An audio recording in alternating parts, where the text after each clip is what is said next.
Hello everyone, I am Punit and welcome to our YouTube channel Destiny Commerce Academy. So, जैसा कि हम previous year में कर रहे थे, हमारे बिजनेस लॉ से रिलेटेड हम कुछ टॉपिक्स कर रहे हैं. ओके, होप सो आप सभी को अच्छे से समझ आ रहे हैं. और अगर आपको समझ नहीं आ रहे या फिर कोई फर्दर आप टॉपिक समझना चाहते हैं तो आप कमेंट बॉक्स में लिख सकते हैं. आज हम करते हैं communication of offer, acceptance and revocation. कि जो कम्युनिकेट किया जाता है, हमारा जो ऑफर है एंड एक्सेप्टेंस एंड रिवोकेशन कैसे होता है, किस तरह का प्रोसेस रहता है, क्या क्या टॉपिक इसके अंदर इंक्लूड करते हैं. सो वो सब के बारे में हम डिस्कशन करेंगे. बहुत ही इजी वे से हम डिस्कशन करेंगे. कोई भी बिल्कुल भी टिपिकल लैंग्वेज का हम यूज नहीं करेंगे. सो अभी तक अगर आपने चैनल को सब्सक्राइब नहीं किया तो आप चैनल को जल्दी से सब्सक्राइब कर लीजिए. एंड अभी हम करते हैं फिर study about the mode of communication.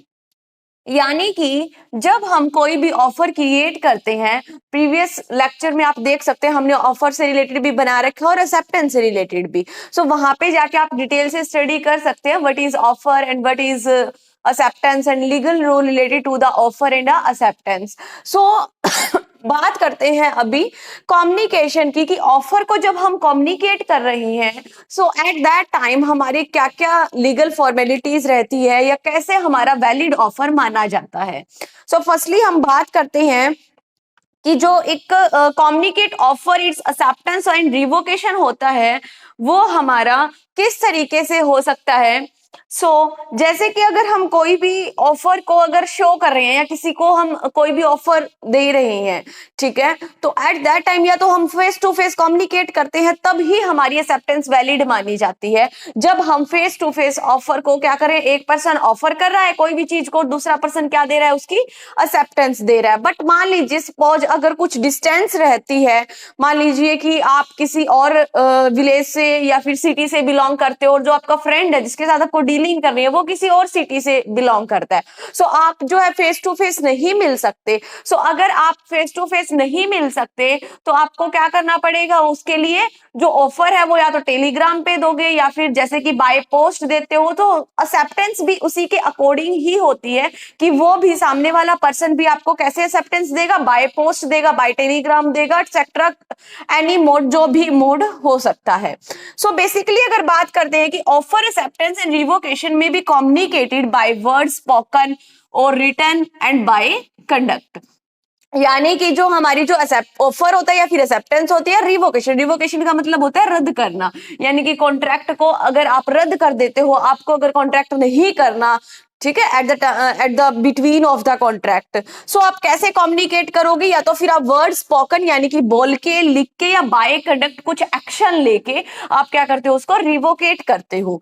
अब आइए एक एग्जांपल के थ्रू देखते हैं हम इसको कि कैसे क्या क्या मोड होता है हमारा कम्युनिकेशन का at that time of the offer, acceptance and revocation. So example हम डिस्कशन करते हैं. Installation of a waiting machine, जो वेट करने वाली जो मशीन होती है at a public place is an offer. Putting of a coin in a slot of machine is the acceptance of the offer. इसने क्या बोला यहाँ पे.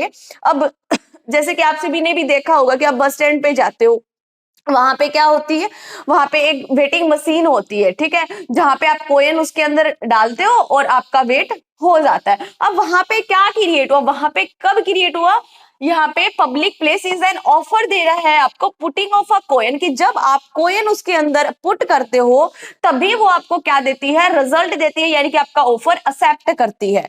एंड इसने बोला switching off the machine amount to revocation of a offer. और अगर उसके अंदर आप कोइन पुट नहीं करते तो आपका जो ऑफर है वो रिवोकेट कर देती है. इसका मतलब क्या हुआ, रद्द हो गया, ठीक है. इसका मतलब आपका वो वेट नहीं करेगी अगर आप पैसा उसके अंदर नहीं डालते तो. ये था हमारा कि मोड ऑफ कम्युनिकेशन, किस किस तरीके से हमारा मोड होता है कम्युनिकेशन करने का at the time of the offer, acceptance and revocation. So क्या क्या होता है, वर्ड स्पोकन होता है, रिटन होता है एंड बाय कंडक्ट होता है. अब हम बात करते हैं नेक्स्ट. अभी हम करेंगे व्हेन कम्युनिकेशन कंप्लीट, यानी कि कम्युनिकेशन कंप्लीट कब मानी जाती है. हमने कम्युनिकेशन मान लिया कि कम्युनिकेशन होती है. सो अब हम बात करते हैं कि कम्युनिकेशन जो है हमारी वो कंप्लीट कब मानी जाती है.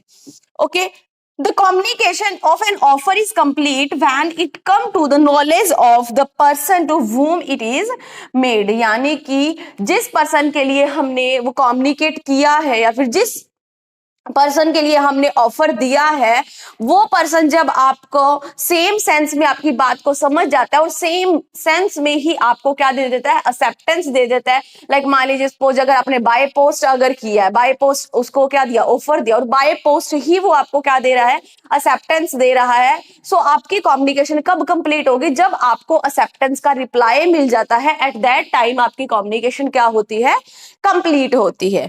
ठीक है. सो अभी हम करते हैं इसका एक एग्जाम्पल करते हैं, क्योंकि एग्जाम्पल से आपको अच्छे से क्लेरिफिकेशन हो जाएगा, अदरवाइज आपको कंफ्यूजन रहता है. इसीलिए मैंने स्टेप बाय स्टेप हर किसी कंसेप्ट के आपको एग्जाम्पल समझाए हैं. ओके. सो इसका एग्जाम्पल है A proposal by a letter to sell a house to B. A क्या कर रहा है, ऑफर दे रहा है किसको, बी को, कि वो अपने घर को बेचना चाहता है at a certain price. Price कुछ भी हो सकता है, 2 लाख लगा सकते हो, 5 लाख लगा सकते हो, कुछ भी लगा सकते हो, एनीथिंग. सो एक सर्टेन प्राइस हो गया. The letter is posted on 10 July. उसने कब लेटर पोस्ट किया, 10 जुलाई को पोस्ट किया कि वो अपने घर को सेल करना चाहता है एट अ स्पेसिफिक प्राइस के ऊपर. इट रीच बी 12 जुलाई. और बी के पास कब पहुंचा, वो 12 जुलाई को पहुंच गया. ठीक है. नेक्स्ट इसने बोला the communication of the offer is complete when B receive the letter on 12 July. इसने बोला कि जो कम्युनिकेशन है जो ऑफर की, वो कब कंप्लीट हुई, वो 10 को कंप्लीट नहीं हुई, यहाँ पे कंप्लीट नहीं हुई, क्योंकि यहाँ पर तो उसने ऑफर को पोस्ट किया था. सो एक ही जो ये कम्युनिकेशन कर रहा है वो कब कंप्लीट हुई, 12 जुलाई को कंप्लीट हुई, जब बी को उसका जो ऑफर है वो रिसीव हो जाता है. ठीक है. सो यहाँ पे एक का जो प्रपोजल दिया था उसका जो कम्युनिकेशन है वो कंप्लीट माना जाएगा 12 जुलाई को. ओके. होप सो आप सभी को अच्छे से समझ आया होगा जो भी मैं कंसेप्ट आपको बता रही हूँ. अगर फिर भी अगर आपको कोई प्रॉब्लम रहती है सो आप कमेंट बॉक्स में मेरे को बता सकते हैं, आपकी जो प्रॉब्लम का सॉल्यूशन है वो बता दिया जाएगा. ओके. सो ये था हमारा कम्युनिकेशन कंप्लीट से रिलेटेड. एंड नेक्स्ट करते हैं अभी हम, अब जैसे कि मैं आपको बोल रही हूँ कि रिवोकेशन, रिवोकेट कर देते हैं कॉन्ट्रैक्ट को, रिवोकेशन कर देते हैं. इसका मीनिंग क्या होता है रिवोकेशन का. सो रिवोकेशन का अगर मीनिंग की बात करते हैं, मीन टेकिंग बैक, रिकॉलिंग और विड्रॉवल द कॉन्ट्रैक्ट. यानी कि या तो वो अपने कॉन्ट्रैक्ट को वापस ले लेते हैं या फिर रिकॉल करते हैं या फिर विड्रॉ कर लेते हैं. सो वो क्या होता है, हमारा रिवोकेशन होता है, रद्द करना होता है. आप इसका हिंदी में मीनिंग ये भी लगा सकते हो. So it may be revoke offer and acceptance. यानी कि जो रिवोकेट है वो ऑफर भी हो सकता है और एक्सेप्टेंस भी हो सकती है. सो अभी हम करते हैं इसका example. So let's start the example of the revocation. A proposed by a letter to sell to house B. A ने क्या किया, A जो है वो घर बेचना चाहता है अपना B को at a certain price, जो कि हम पीछे करके भी आए हैं, यही एग्जांपल, इसी तरीके का एग्जांपल करके आए हैं, ताकि आपको अच्छे से क्लियरिटी हो सके, बार बार में एक्सचेंज ना हो. So the letter is posted on 15 May. जो लेटर है वो कब पोस्ट किया गया था, 15 मई को. इट रीच बी 19 मई. अब बी के पास कब पहुंचा है, वो 19 मई को पहुंचा है. A revoke his offer by telegram on 18 May. और ए ने क्या किया, जैसे कि मान लीजिए यहाँ पे इसने ए ने ऑफर सेंड किया, कब सेंड किया, 15 मई को. बी के पास कब पहुंचा, 19 मई को. बट है ना, ए ने रिवोकेट कर दिया, रद्द कर दिया किसी कारण से, और his offer by telegram 18 May को. ठीक है. But the telegram reach B on 20 May. But जो उसने रिवोक किया था, जो उसने रद्द किया था, वो जो उसने लिख के कुछ पोस्ट किया, वो बी के पास कब पहुंचा, 20 मई को पहुंचा. The revocation is completed against B when it is receive on 20 May. अब जो रिवोकेशन की जो कम्युनिकेशन है या जो रिवोक किया गया कॉन्ट्रैक्ट, वो कंप्लीट कब माना जाएगा, वो कंप्लीट आपका 20 मई को माना जाएगा, rather than the 18 May. Okay क्योंकि ए ने तो कब पोस्ट कर दिया था, 18 मई को कर दिया था, बट वो 18 मई को नहीं माना जाएगा जब वो बी को रिसीव हुआ है 20 मई को कि मैं अपना कॉन्ट्रैक्ट जो है वो रिवोक कर रहा हूं, रद्द कर रहा हूं। सो वो 20 मई को ही रिवोक माना जाएगा। एट दैट टाइम ही आपकी जो कम्युनिकेशन है वो कंप्लीट होगी या फिर रिवोकेशन का जो कॉन्सेप्ट है वो कंप्लीट होगा। ओके सो अभी करें, नेक्स्ट करें, यहां तक सब क्लियर है। नेक्स्ट करते हैं अभी हम time for revocation of offer and acceptance, यानी कि किस किस टाइम पे आप रिवोकेट कर सकते हो ऑफर को एंड एक्सेप्टेंस को। सो दो तरीके से कर सकते हो, time for revocation for proposal, यानी कि जिस टाइम प्रपोजल कौन करता है, यानी कि जिसने ऑफर क्रिएट किया है, ठीक है, उसका रिवोकेशन का टाइम क्या रहेगा। And time for revocation of acceptor, अब जो एक एक्सेप्टर है उसका रिवोकेशन का टाइम क्या रहेगा। तो ये दो कॉन्सेप्ट के बारे में हम स्टडी करेंगे कि दोनों कॉन्सेप्ट के अंदर क्या डिफरेंस है। बेसिकली डिफरेंस की अगर बात करते हैं तो डिफरेंस तो है कि एक जो है वो ऑफर कर रहा है उसका रिवोकेशन का टाइम क्या रहेगा, और जो एक्सेप्टर है, जो एक्सेप्ट कर रहा है ऑफर को, उसका रिवोकेशन का टाइम क्या रहेगा। आइए समझते हैं एक एग्जांपल से, बहुत ही इजी टर्म के अंदर। इसने बोला A propose by a letter send by post, किससे कर रहा है वो, बाय पोस्ट कर रहा है, to sell his house to B, the letter is posted on a first of the month. उसने लेटर कब पोस्ट कर दिया, फर्स्ट ऑफ द मंथ, यानी कि आप वन डेट लगा सकते हो कोई भी मंथ की, उसको उसने पोस्ट कर दिया। B accept the proposal by letter send by post on a fourth, और जो फोर्थ डेट थी उसको क्या कर लिया, उसने एक्सेप्ट कर लिया, क्योंकि बी के पास कब पहुंचा, वो फोर्थ डे को पहुंचा। ठीक है, the letter reach A on 6, और जो एक्सेप्टेंस देना बी ने, यानी कि अब ऑफर ने तो ऑफर कर दिया, उसको दे दिया, बट बी ने क्या किया, एक्सेप्टेंस दी, एक्सेप्टेंस देने के बाद उसने पोस्ट किया, तो पोस्ट किया, ए के पास कब पहुंचा, वो 6 को पहुंचा। ठीक है, अब क्या कंक्लूजन निकला, हम अगर कंक्लूजन की बात करते हैं तो कंक्लूजन ये निकला, ए मे revoke A may revoke his offer at any time before B post his letter of acceptance fourth, यानी कि जो A है उसने कब सेंड किया था, आपका फर्स्ट को क्या किया, सेंड किया, और बी के पास कब पहुंचा, 4 को पहुंचा, तो वो 4 से पहले रिवोक कर सकता है, उसके बाद रिवोक नहीं कर सकता।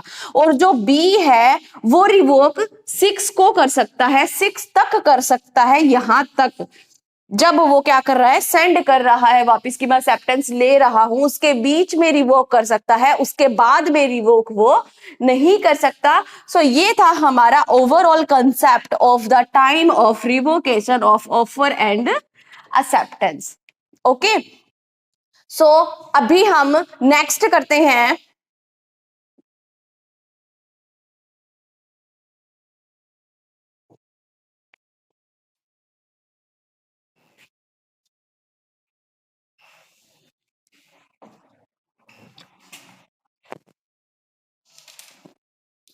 अभी हम नेक्स्ट टॉपिक करते हैं loss of letter of acceptance and postal transit. Okay, कि अगर हमारा जो लेटर ऑफ एक्सेप्टेंस है, ठीक है, वो अगर लॉस्ट हो जाए तो हमारा क्या प्रोसेस रहेगा, क्या क्या चीजें हमें समझनी है, वो हम इसके बारे में, इस टॉपिक के बारे में डिस्कशन करेंगे। सो यहाँ पे क्या बोल रखा है, loss of letter of acceptance in postal transit में, acceptance is complete as against the offerer as soon as the letter of acceptance is posted. इसने क्या बोला, जो एक्सेप्टेंस जो होती है वो कंप्लीट कब होती है, जब वो एक्सेप्टर के पास पहुंच जाती है या एक्सेप्टर उसको एक्सेप्ट कर लेता है। Okay, the contract is complete, contract क्या माना जाता है, आपका कंप्लीट माना जाता है, even if the letter of acceptance goes astray or lost through an accident in the post. अगर मान लीजिए सपोज किसी ऑफरर ने आपको ऑफर दिया बाय द पोस्ट, ओके, और आपने क्या किया, एक्सेप्टेंस किया उस ऑफर को, बट जो कॉन्ट्रैक्ट है आपका, वो कॉन्ट्रैक्ट आपका कंप्लीट माना जाएगा अगर आपका लेटर ऑफ जो एक्सेप्टेंस है, जो आपने एक्सेप्ट करके लेटर सेंड किया है, अगर वो आपका खो जाता है तो भी वो क्या माना जाएगा, कॉन्ट्रैक्ट कंप्लीट माना जाएगा, even is lost through an accident in a post, यानी कि पोस्ट पहुंच नहीं पाती, पोस्ट देरी से पहुंच पाती, या कोई भी रीजन हो सकता है वहां पे। सो बट आपको कुछ जो टर्म एंड कंडीशन है वो आपको माननी पड़ती है, क्योंकि ये नहीं है कि आप ये बोल दो कि नहीं कुछ ना कुछ प्रॉब्लम होगी, नहीं, आपको पर्टिकुलरली कुछ ना कुछ आपको rule regulation and term and condition बनाई गई होती है, उनको आपको फॉलो करना पड़ता है। इसने क्या बोला, आपका जो कॉन्ट्रैक्ट है वो कंप्लीट माना जाएगा चाहे वो लॉस्ट हो जाए, but in order bind the offeror, but जो ऑफरर होता है वो बाइंड होता है, उसको यानी कि मानना पड़ता है। It is important that the letter of acceptance is correctly addressed, sufficiently stamped and posted, यानी कि जो लेटर है उसके अंदर क्या होना चाहिए, करेक्टली एड्रेस होना चाहिए, सफिशिएंट इंफॉर्मेशन होनी चाहिए, सफिशिएंट जो स्टैंप वगैरह है वो प्रॉपरली होनी चाहिए, एंड पोस्ट प्रॉपरली होना चाहिए, तभी वो कॉन्ट्रैक्ट माना जाएगा। अगर उस लेटर ऑफ एक्सेप्टेंस के अंदर अगर पूरी इंफॉर्मेशन नहीं है, या फिर इसने बोल रखा है it is not correctly addressed and sufficient stamp, the communication of acceptance is not completed, तो कम्युनिकेशन की जो एक्सेप्टेंस होती है वो आपकी कंप्लीट नहीं मानी जाती है। सो यहाँ पे कंक्लूजन क्या निकल के आया कि अगर मान लीजिए अगर आपकी लेटर ऑफ एक्सेप्टेंस गुम हो जाता है, सो क्या होना चाहिए आपके पास, जो आपका लेटर ऑफ एक्सेप्टेंस है is correctly address, sufficient stamp and posted होना चाहिए। ठीक है, सो अब आगे इसने क्या बोला यहाँ पे, next, if the letter of acceptance is posted in due time, अगर आप जो लेटर ऑफ एक्सेप्टेंस है वो ड्यू टाइम के अंदर पोस्ट कर देते हो, जितना टाइम पीरियड आपको दिया गया है उसी टाइम पीरियड के अंदर आप क्या कर देते हो, पोस्ट कर देते हो, the acceptor is not responsible for any casualty of post office, तो जो एक्सेप्टर होता है वो अगर मान लीजिए पोस्ट ऑफिस के द्वारा कोई भी देरी की जाती है या कुछ मिस हैपनिंग हो जाती है, वो पोस्ट नहीं पहुंचा पाते आगे, तो उसके लिए जो एक्सेप्टर होता है वो रिस्पॉन्सिबल नहीं होता, क्योंकि किसके कारण हुआ है, बाय द पोस्ट के कारण हुआ या पोस्ट ऑफिस के कारण हुआ, वही रिस्पॉन्सिबल रहेगा, आपका जो एक्सेप्टर है वो रिस्पॉन्सिबल नहीं रहेगा। सो ये थे हमारे आज के छोटे छोटे टॉपिक कम्युनिकेशन को, जैसे कि जो मैंने आपको करवाया है यही कंसेप्ट के, अगर आपको नोट्स चाहिए है, ये प्रॉपरली नोट्स अगर आपको चाहिए बिजनेस लॉ के, ओके, ये हम कर रहे हैं बिजनेस लॉ TY BCom, अगर आपको प्रॉपर नोट्स चाहिए तो आप टेलीग्राम चैनल से प्रॉपर नोट्स को डाउनलोड कर सकते हैं, डेस्टिनी कॉमर्स एकेडमी नाम से ही टेलीग्राम चैनल है, वहां पे आपको नोट्स मिल जाएंगे। थैंक यू से रिलेटेड बिजनेस लॉ के। होप सो आप सभी को अच्छे से समझ आए होंगे, अगर समझ नहीं आए तो आप हमसे प्रॉब्लम ले सकते हैं, and please like share and subscribe my YouTube channel. Thank you everyone.